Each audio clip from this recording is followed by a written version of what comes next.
Okay, I've always been looking for new big ideas, like how do we get to these big ideas? And then the enforcement is like, I have the ideas, I just need to do it, right?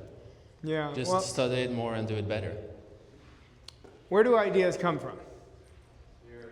Yeah. Yeah. So you don't force ideas, you let the ideas come. But in order for us to have ideas come in, we've got to come from a bigger want, a bigger idea. So a lot of people are creating ideas from their current paradigm, their current programming. So they're thinking what they've always done, which they start implementing new ideas. They're new ideas, but they end up with the same result because it's more of the same state of where that idea came from, right? So whenever we're thinking of an idea, we want to think about it, it's much bigger. There's a much bigger vision to it. And you don't worry about the how. The how I have nothing to do with. You only focus on why it's going to happen. But you've got to embed that idea over and over. So to keep getting ideas, that's what it is. Like, a lot of people have a hang up on money because they don't understand money. Money is not the green, or it's not in your bank account. Money is an idea.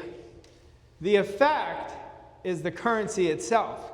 But the idea is where the money is created. So that's why we've got to really create and build big ideas for ourselves. Does that make sense? So you don't force an idea. You don't force, God, where's this idea going to come from? You let it, and eventually it's going to be in your mind. You're going to be like, that's it. That's it.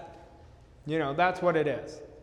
I remember when I was jobless, I just lost my job.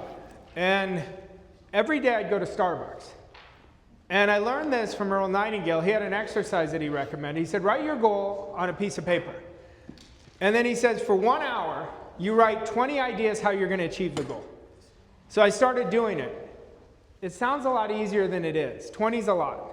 You know, I would get to 7 pretty easily, and then I'd get stuck. So then I'd take a break, then I'd write them more. And a lot of those ideas weren't very good ideas. But then I'd have one that was. Then I'd have another that was. See, we got to train ourselves to spend time to think. Most people are not thinking about what they want. They don't know what they want. You know, they know what they don't want, but they keep putting all their energy on what they don't want. So we've got to really think, how do I want to live? How do you guys really want to live? You know, what gives you purpose? What gives you joy? That's where the idea should come from. The idea should come from what you're passionate about. So, but if you build this practice, so you put yourself in an hour of thinking time, now you're thinking from the goal, not to the goal. You never want to think to the goal because that's just you going from the past. You're always coming from the goal and deconstructing it backwards. So let's say